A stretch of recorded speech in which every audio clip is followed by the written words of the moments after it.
Hey guys, welcome back to the garage. On this episode, we're going to be getting straight into doing these wheel tubs, clearancing for the tyres that you saw on the previous video. Now, it's not going to be a massive ordeal to do these, quite simple. We're not cutting the wheel tub out, we're not putting a new wheel tub in. We are simply just creating some more room underneath there for this tyre. These tubs are actually pretty big tubs, so as I mentioned on the previous video, I thought we had it under control.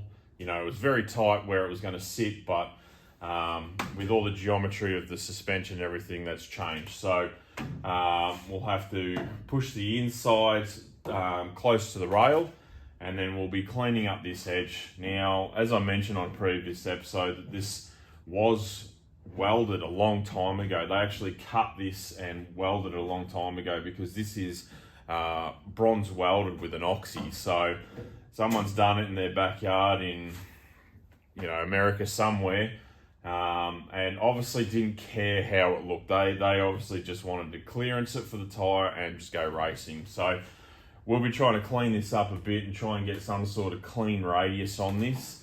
It's not going to be perfect. I don't really want perfect. That's not what we're going for. But yeah, I've cut this previously to relieve this panel because when we were stuffing around doing all the panel work, I noticed that this portion was very sucked in from the heat. Obviously they just went to town with the heat and all the panels started to suck in. So I just wanted to make sure that was going to spring back out. So that's going to be fine. So let's dig straight into it. Now, as you can see there, we've got some floor space in between the actual tub liner and the rail itself. So that's going to be the portion that we're going to cut out. Now, I'm going to need to do sort of almost like a pie cut. So we can actually just push this inner tub over and then re-weld it back to what we've, cut. Like so, just take a slice out of that center bit. Now, what you can't tell on camera, unfortunately, is that this top part of the tub is actually in further than it is here. And if this was actually straight from here to here, that wheel would fit. For some reason, it's tilted out. It's very, very hard to pick it up on camera. You might actually see it just a little bit. I don't really know. Like in real life, it's pretty obvious how far out that goes. So that's what I'm saying. It's going to be pretty easy to do, I think. So once we cut that portion out along here and just push that back, I think we're going to have the clearance up in the top side of this tub that we need. As I just mentioned, they didn't care about how they cut this out. Quite obvious. Now, I'll tell you why it becomes very obvious. Now, as you can see here, there's the body line. Now, don't get me wrong, I've just cut this small little section out, which was a bit rotted. If you look closely, the steel is actually very pitted. I think they've left it uncoated for a very long time. But, you know, this side's not too bad in what sort of radius I want to try and get. It's not a perfect round radius. I want to sort of get it back into a bit of an arch. But in real time, I'll show you the other side. On this side, there's our body line there and there's our cut. So it's good in a way. We've got a lot of material here we can cut out, but we've got to try and get it almost the same as the other side. It doesn't have to be perfect. You're not going to be side by side to see it. But I want to try and get it as perfect as possible. So, yet here I haven't cut out what we need to clearance just to sit the tyre on. Like you saw me in the last episode do, we had to just get rid of that little portion here so the tyre would actually fit, because it's a lot further forward than I thought it would be. But as you can see there, if I get you in, that's the sort of stuff that they did. So a lot of that's like the inner tub liner rolled around and then they've welded it and not welded it. There's a lot of portions here that just have not been welded. So yeah, it's they were just doing what they could do to get it done, and that's what they needed to do. So hopefully we can clean it up a lot better and make it look a lot better.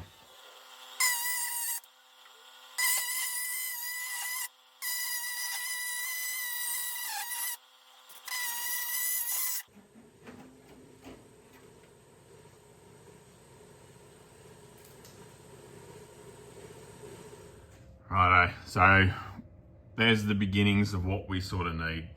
It's not going to probably be perfect right now. I know it's just sort of a rough cut going on in there. So all we need to do now is just sort of pinch that over, just clamp that over it. Just see if we've got good enough clearances just to MIG weld it in. But yeah, I think that'll be right. I think we'll have enough clearance for the tyre. So I think we might clamp it over, get a couple of tack welds on it, and then put the wheel back on and make sure we've got enough clearance.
I've really got to try and fight the urge to try and make this too perfect. Now, I've been fighting it for a little while now in my head, you know, trying to think about how good I can get it and stuff like that.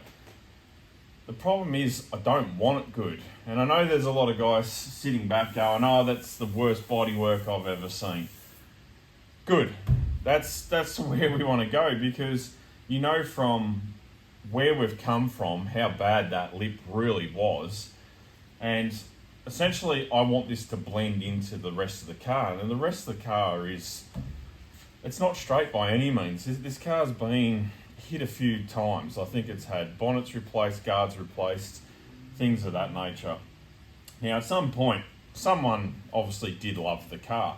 and they've painted it a few times. Now, whether they've painted it because it was damaged and they've gone with the colour change, but I don't know whether you can see it from there, but there is like 6 different colours on this car in total, not in this part right here, but the original gold's right here. We're down to bare metal here. We've got gold, we've got another primer, we've got a red, we've got a green. There's I don't know how many hands this has gone through and changed before it was left to some guys who turned it into a drag car. So I've got to fight that urge. We're not taking this to SEMA, and it's got to look like it's part of the car. I can't make this 100% perfect, and the rest of the car does not look 100% perfect, as you know. So I think I'm going to call it on this. I'm pretty happy with the way that's turned out. You know, that's fully welded along there. I've stitch welded the whole thing, and then we've bogged over it. So I'm pretty happy with that. We've got a lot of highs and a lot of lows, but being white, we can hide a lot of that. Now, I don't think I've addressed this paint whatsoever. I might have in another episode or something, but this is just primer. So really, I wanted a white car to begin with. You know, I'm trying to chase that original 64 Satchers and Sons car. I'll put a quick picture up here now. That car was white, so I just wanted a white, but I also wanted a white that was not going to be stable. So this is just primer, it's just white primer. So this will discolor, this will flake off, this will have issues.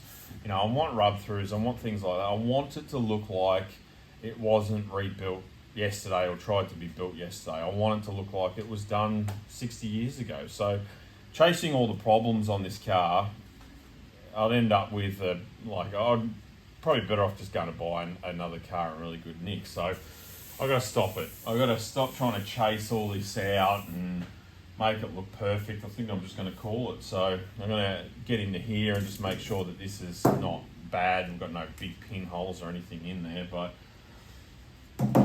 I think we just get some paint on this and call it good.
I know the primer's still wet, but I can't wait to see this outside on the ground.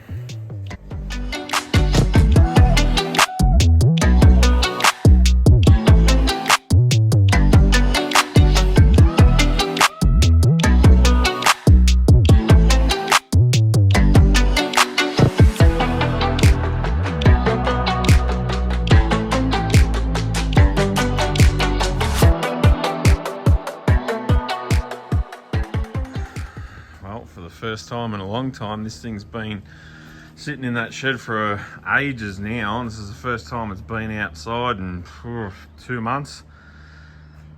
But God, that looks absolutely killer. I don't know if it's translating too well on camera, but I'm telling you guys, in real life, this thing is just, that looks so tough. That looks so tough. Now we're going to probably have another inch of sag in the back there once this suspension sort of wears in. We've got all new bushes and shocks and all that sort of stuff. So if it doesn't sag any more than that, I don't know if I'll be, I don't think I'll care too much, but we might adjust those springs, those leaf springs in the back just a little bit, just to give it that bit of an uphill look. But no, that's worked out great. Now, as I mentioned, that bodywork, I wanted it to blend in.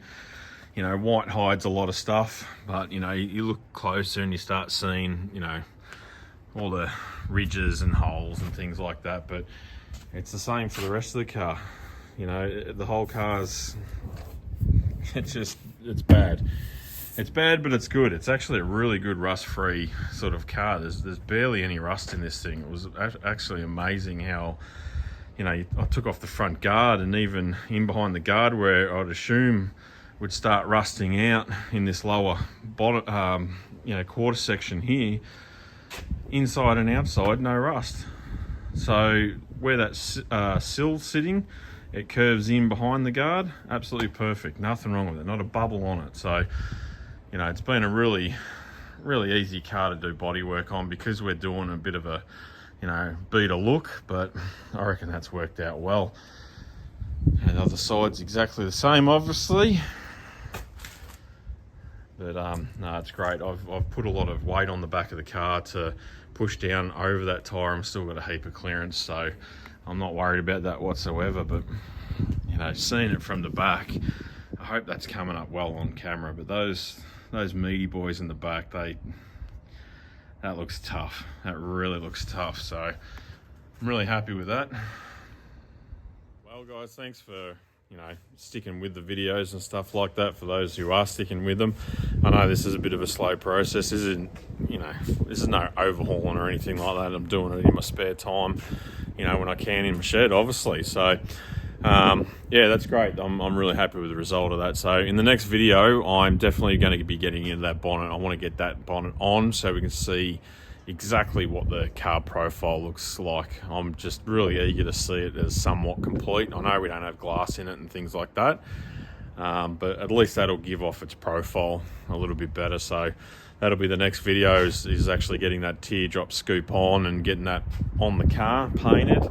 And I might even get into that bumper bar, and I'm waiting for a bit of time to pass while it's sitting outside rusting, essentially. So I'm doing a few things to sort of make it look as crappy as the back one. So hopefully, it's good enough and we can get it mounted on the car, but maybe not. We'll see how we go, but definitely be getting into the bonnet for sure. So anyway, guys, thanks for watching, and I'll see you in the next one.